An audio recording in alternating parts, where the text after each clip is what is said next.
Ciencias Naturales, segundo año de bachillerato, balanceo de ecuaciones químicas. Hola, sean bienvenidos a una nueva clase de ciencias, en la cual continuaremos estudiando aspectos relacionados a las ecuaciones químicas. Iniciaremos con la ley de conservación de la materia. Luego la pondremos en práctica en el balanceo de las ecuaciones químicas. Después estudiaremos las reacciones de oxidación-reducción y el balanceo de estas. Pero antes veamos un dato histórico.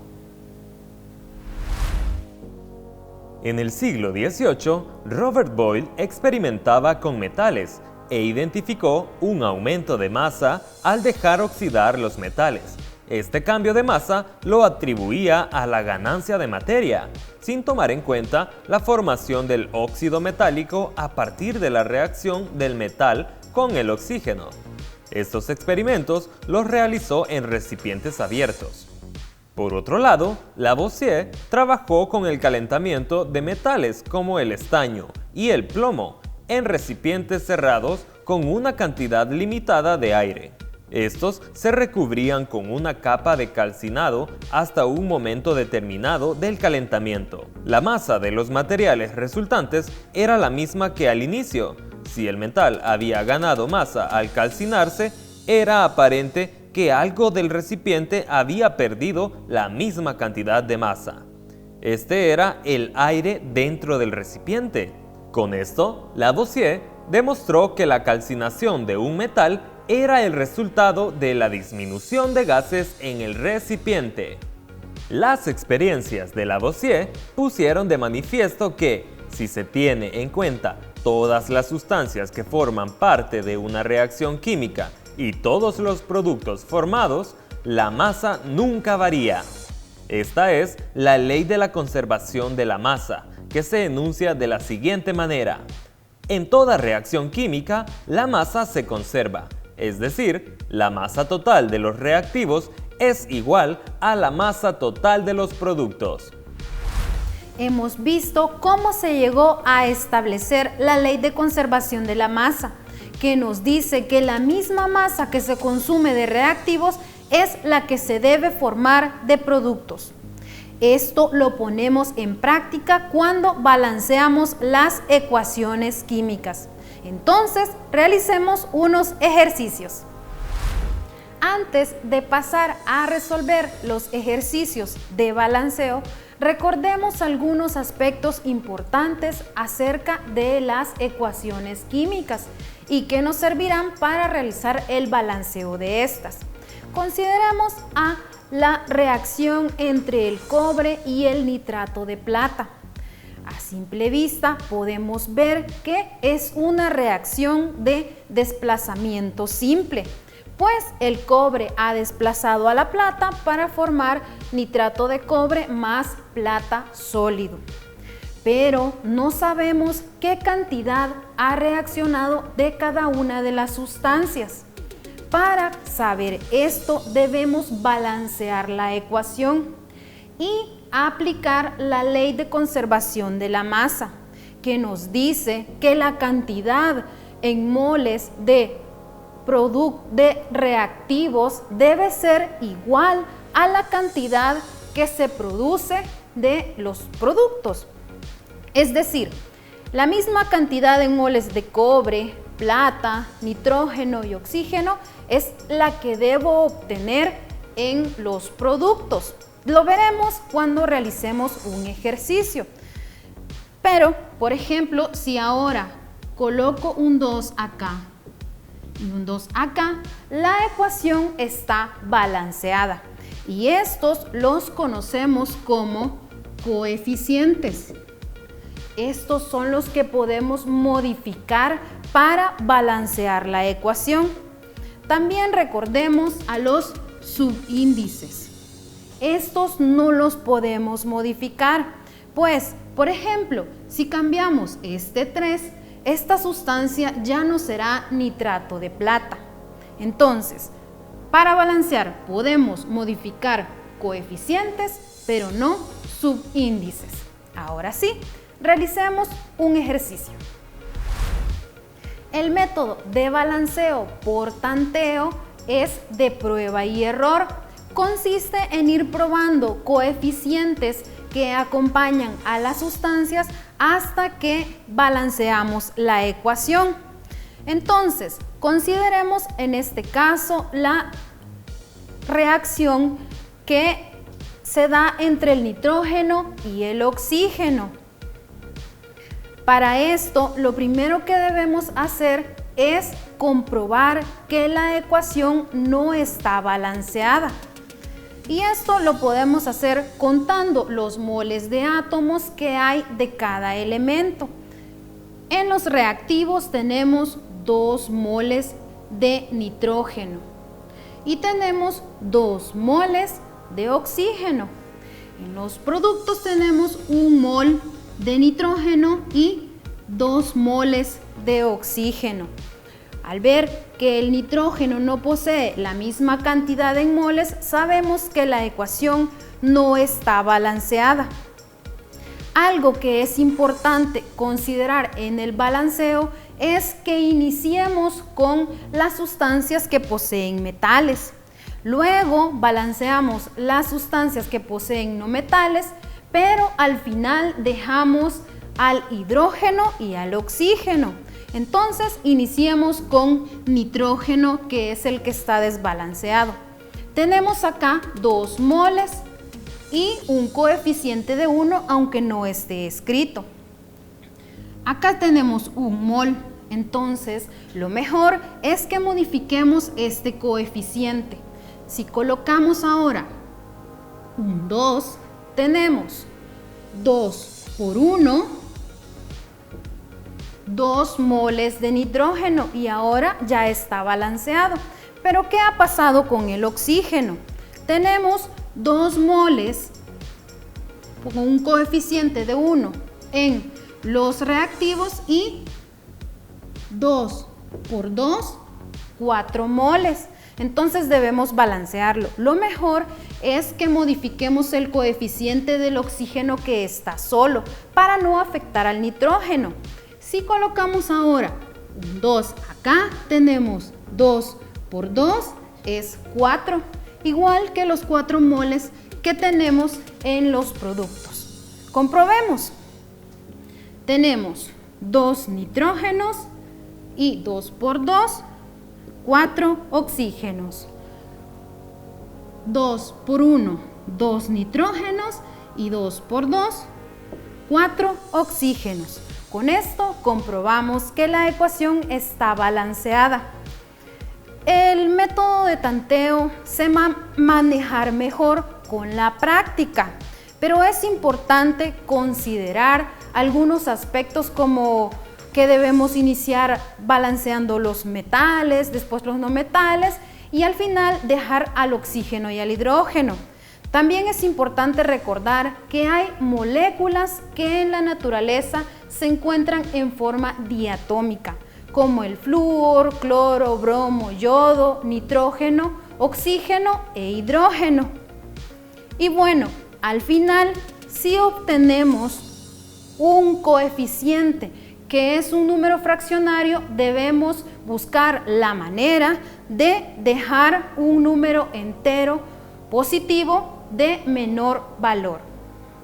Ahora pasemos a estudiar el método algebraico. El método algebraico consiste en formar ecuaciones algebraicas que están relacionadas con los átomos que se encuentran participando en la reacción química. Entonces, para esto vamos a asignar incógnitas a los coeficientes que están acompañando a cada una de las sustancias. Y al igual que en matemáticas, vamos a utilizar las letras del alfabeto. Entonces, establecemos A para el hierro, B para el oxígeno y C para el trióxido de hierro. Y ahora vamos a relacionar cada una de las incógnitas de acuerdo a la sustancia o más bien al elemento al que están acompañando. Por ejemplo, A está acompañando al hierro y solo hay un mol de átomos de hierro. Entonces, hierro es igual a A y oxígeno es igual a B.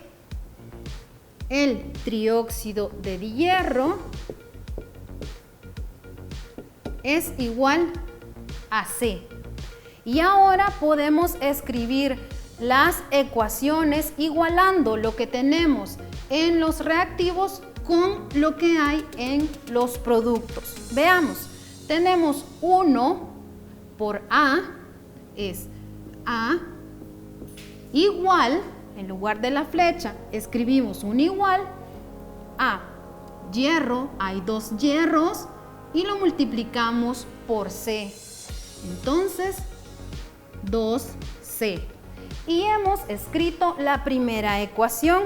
Ahora para el oxígeno tenemos 2 por B es 2B igual a oxígeno, 3 por C es 3C. Ya hemos establecido las ecuaciones que se pueden formar, pues solo tenemos 3 sustancias. Ahora, para resolver las ecuaciones de forma más fácil, lo que hacemos es darle un valor de 1 a la incógnita que más aparece en las ecuaciones. En este caso es C. Entonces decimos que C es igual a 1. Y ahora podemos resolver las ecuaciones. A será igual a 2 por C, 1. Y A es igual a 2. Para la siguiente ecuación tenemos 2B es igual a 3 por C, pero es 1.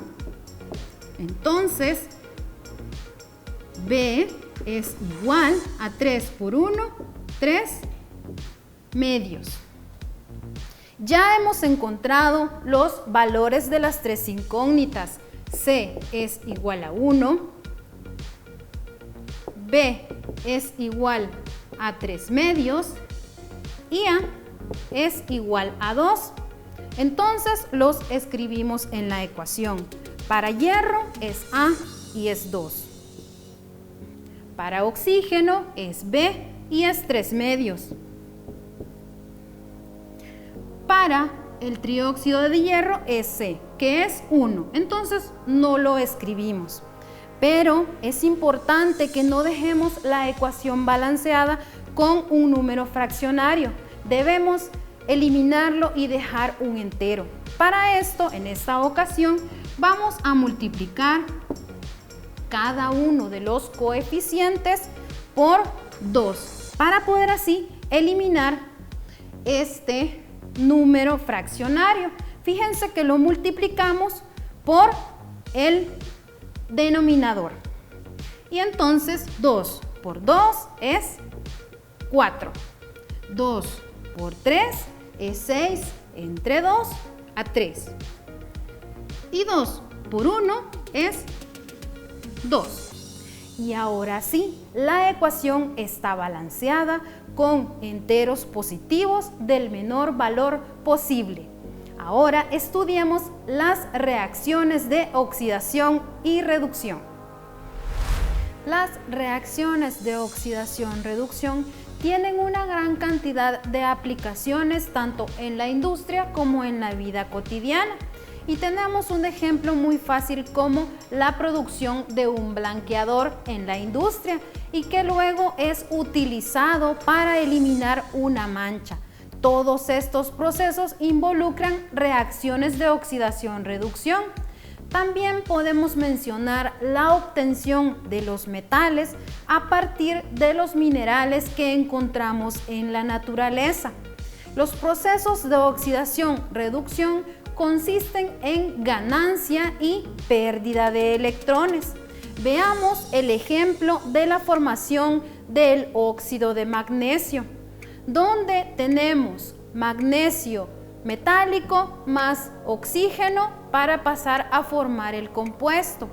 En este caso debemos recordar que el magnesio, por ser un metal, tiene la facilidad de donar electrones. Entonces pierde los electrones.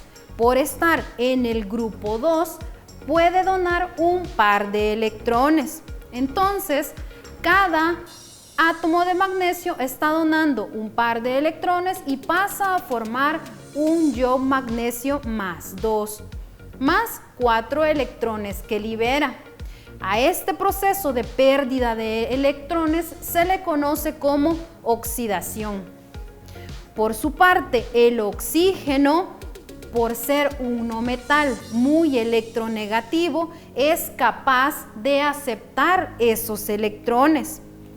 Cada átomo de oxígeno acepta un par de electrones. Por eso tenemos 4 electrones para formar 2 moles de ion óxido. En este caso, a la ganancia de electrones se le conoce como reducción.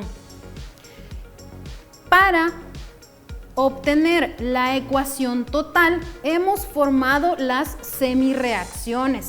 La semirreacción de oxidación y la semirreacción de reducción. Luego estas se suman y vamos a obtener una ecuación total. Esta suma es similar a la que realizamos en matemáticas de ecuaciones.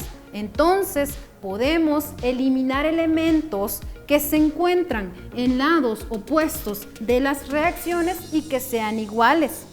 Si analizamos con no tenemos sustancias o componentes que sean iguales, pero si vemos esto con esto, hay 4 electrones y aquí también hay 4 electrones, entonces los podemos eliminar. Y ahora sumamos los otros componentes, 2 de magnesio más 1 mol de oxígeno, 2 moles de ion magnesio y 2 moles de ion óxido. Pero como esta sustancia es iónica, la escribimos como una sustancia neutra. Y entonces regresamos a la ecuación general. Estos procesos involucran una semirreacción de oxidación y una semirreacción de reducción. En la semirreacción de oxidación se pierden electrones y en la de reducción se ganan los electrones. La sustancia que pierde los electrones se conoce como agente reductor y la sustancia que gana los electrones se conoce como agente oxidante. Ahora veamos un ejemplo del balanceo de este tipo de ecuaciones. Para este ejercicio vamos a balancear una ecuación de oxidación-reducción en medio neutro. Se puede balancear también en medio ácido o medio básico, pero no lo realizaremos en este momento. Ahora, para el ejemplo que tenemos, lo primero que debemos hacer es buscar los estados de oxidación que tiene cada uno de los átomos que están participando en la reacción. Para esto podemos ayudarnos de la tabla periódica o también recordar algunas reglas. En este caso, como el aluminio es sólido, su estado de oxidación es 0. Para el cobre se encuentra junto al ion sulfato, que si lo buscamos lo vamos a encontrar, y este ion tiene una carga de -2. Entonces el estado de oxidación del cobre es de +2. Para el aluminio se encuentra ahora junto al ion sulfato, que ya habíamos dicho que tiene un valor de carga de -2, entonces, pero hay 3 iones sulfato, entonces la carga total es de 3 por 2, 6. El aluminio debe de tener una carga de +3 para que 3 por 2 sea más 6 y así, más 6 menos 6 de este, la sustancia es neutra. Para el cobre, como está en estado sólido, su estado de oxidación es 0. Así hemos establecido los estados de oxidación de los elementos que participan en la reacción. Ahora, si ven, el sulfato no está cambiando. Los estados de oxidación del azufre y del oxígeno siguen igual, pero para el aluminio está pasando de 0 a más 3. Significa que perdió electrones o perdió cargas negativas y por eso ha quedado cargado positivo. Y el cobre tiene un estado de oxidación de más 2 y pasa a 0. Significa que ganó cargas negativas para neutralizar estas cargas positivas. Entonces, el aluminio que ha perdido se ha oxidado y el cobre que ha ganado se ha reducido. Y esas son las especies que nos interesan para realizar el balanceo. Entonces los tenemos acá. Luego pasamos a escribir las semireacciones de reducción y de oxidación. Podemos ver que tenemos un cobre y un cobre, un aluminio y un aluminio. Los elementos están balanceados, pero no las cargas.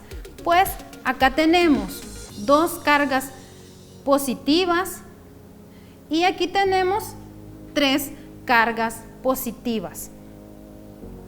Entonces debemos balancear primero las cargas. Para esto multiplicamos cada una de las ecuaciones por la cantidad de electrones que hay en la otra. Es decir, a esta la multiplicamos por 3 y a esta la vamos a multiplicar por 2. Y entonces tenemos 3 por 1, 3 por 2, 6 electrones y 3 por 1, 3. Acá 2 por 1, 2 aluminios, 2 por 1, 2 iones aluminio y 2 por 3, 6 electrones. Y ahora ya tenemos la misma cantidad de electrones en ambas ecuaciones. Esto lo hacemos con la finalidad de eliminar los electrones, también de balancear las cargas. Entonces, como mencioné en el bloque anterior, ahora podemos eliminar elementos que están del lado contrario de las ecuaciones y que son iguales. De nuevo son los electrones los que podemos eliminar. Y los demás elementos los sumamos. Tenemos 3 moles de cobre, de ion cobre. Tenemos 2 moles de aluminio sólido y 3 moles de cobre sólido, 2 moles de ion aluminio. Ahora estos coeficientes los pasamos a la ecuación general. Para aluminio tenemos 2 moles. Por 1 tenemos 2 moles. Para el cobre más 2 tenemos 3. Y solo hay un mol en la sustancia, entonces colocamos 3. Para el aluminio que se encuentra formando el sulfato de aluminio, ya tenemos 2 moles. Y acá también tenemos 2. Entonces dejamos el coeficiente de 1 para no alterar la cantidad de moles de aluminio. Y al cobre sólido le colocamos el coeficiente de 3. Ahora comprobemos que la ecuación está balanceada. Hay 2 moles de aluminio, 2 moles de aluminio, 3 moles de cobre, 3 moles de cobre. 3 moles de azufre y 3 por 1, 3 moles de azufre.